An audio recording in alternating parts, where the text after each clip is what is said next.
Welcome to CSJ Responds. I'm your host Chase, here to answer your questions on any topic, Jungian analytical psychology, or four sides dynamics. Excuse me while I itch myself with my elder wand. Today's question is, what is the best match for an ESFP? And this question comes from Quora, so let's take a look at what it has to say for us today. And what's the best match for an ESFP? And it looks like it's got a couple of answers already. Looks like the let's see what we can do here.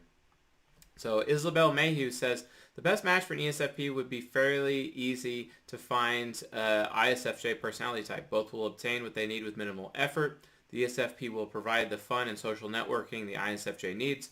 The ISFJ will provide a stable home and nurturing the ESFP needs. Both will do better in the long run with feeling types, even if strongly attracted to thinking types. Cindy Pope, who is a BA in journalism and psychology in 1979, she says, quote, ISFJ is often said to be the best match for ESFP because they are very loyal, accommodating, and stable, which is really what an ESFP needs. Very fair. And the third answer comes from Sylvia Train, INFJ and Enneagram 1, compulsively studying people, of course. Best answer I can give you, whoever can offer what that particular ESFP is looking for in a romantic relationship, and who wants what that ESFP can offer in return. Wow. Has anyone ever told you that you're really novel when you talk like that? How about you just answer their question instead of making you sound intelligent? But I guess that's typical for INFJs with TI Childs. MBTI generalization answer, I think an SFJ, NFP, or even an IT type who likes someone lively to move them out of their comfort zone and do the heavy lifting in social situations. Wow. That's fundamentally wrong in every way. So I'm glad that I can definitely come into this question and be of assistance. So that's what we're going to be doing right now. So Sylvia Train, thank you for your attempt. At least you're partially right by saying SFJ. But what relationships should SFPs get into? What's the best match for an ESFP? Well, let's talk about that. Let's talk about compatibility. Compatibility comes from cognitive synchronicity. I actually have an entire lecture series on YouTube available. It's the Season 5 playlist on my other YouTube channel, CS Joseph.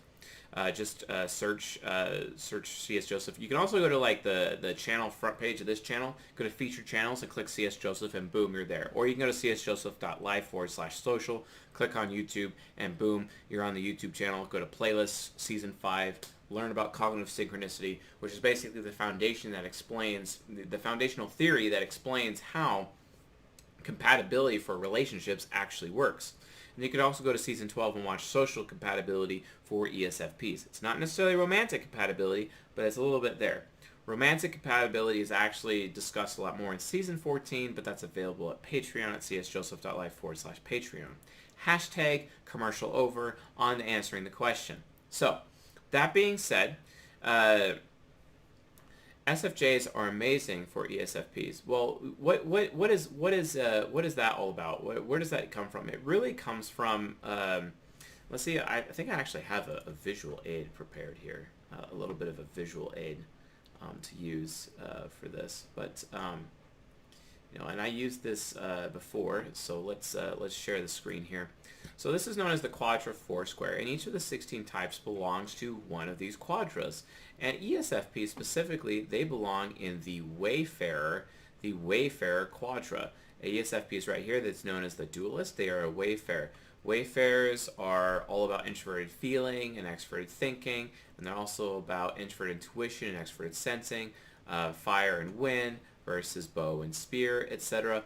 And that's literally basically how they live their life. And the people that they're compatible to the most in terms of the Quadra Foursquare are the people that they are opposite of. Kind of like opposites attract, right? So in this case, the ESFP would be really good in a relationship with an INTP, an ISFJ, an ESFJ, or an ENTP. The reason why is because the top four functions of an ESFP is extroverted sensing, introverted feeling, extroverted thinking, and introverted feeling, right? Now those through cognitive synchronicity go really well with, guess what? Introverted sensing, extroverted feeling, introverted thinking, extroverted intuition, and they just kind of go together. Those types that have those other four functions are all crusader types according to this visual aid, right? That's why the ESFP should be in a relationship with them. However, there is a bit of a caveat. So I, in general, recommend people get in relationships with people within the quadra that they should be. You should never want to be in a relationship with the same quadra. That's like a disaster. And this is what socionics teaches people with their like duality bullshit. And honestly, I'm not down for that. But the reality of the situation is that they need to be in relationships, especially sexual relationships, with with crusaders, their opposite facing quadra. However, their superego, so there's four sides of the mind, right? The superego, so you have your ego, which is where your type is. You have your subconscious, you have your unconscious, and you have your superego. Four basically personality types living inside your head at all times. That's why you're like, oh, one side of me is like this, the other side of me is like this. I'm in the mood for this, but I think this, I believe this, and it kind of changes. It's like you got the little devil on one shoulder, you got the angel on the other. You know what I'm saying? It's because you have literally four human beings or four personas inside your head at all times. Well, here's the situation. ESFPs, they have within their superego, which is the polar opposite of the ISFJ type, which is the ENTP, which means they're not exactly going to have a really good, healthy relationship with the ENTP. So basically, in terms of relationships, they want to keep it to ISFJ, INTP, and ESFJ for their top matches in there. And so the ISFJ is known as their golden pair. The ESFJ is known as the silver pair, and the INTP is known as the bronze pair. Funnily enough, the bronze pair statistically is the majority of marriages out there with people all the types. For some reason, people get married to their bronze pair more than any other types, and it's just so interesting to see on a consistent basis. Not very many people actually end up in relationships with their golden and silver pair, much less a marriage for that matter, and they actually end up marrying their bronze pair. There is one additional relationship in there, and it's something that comes from socionics. It's known as the pedagogue relationship.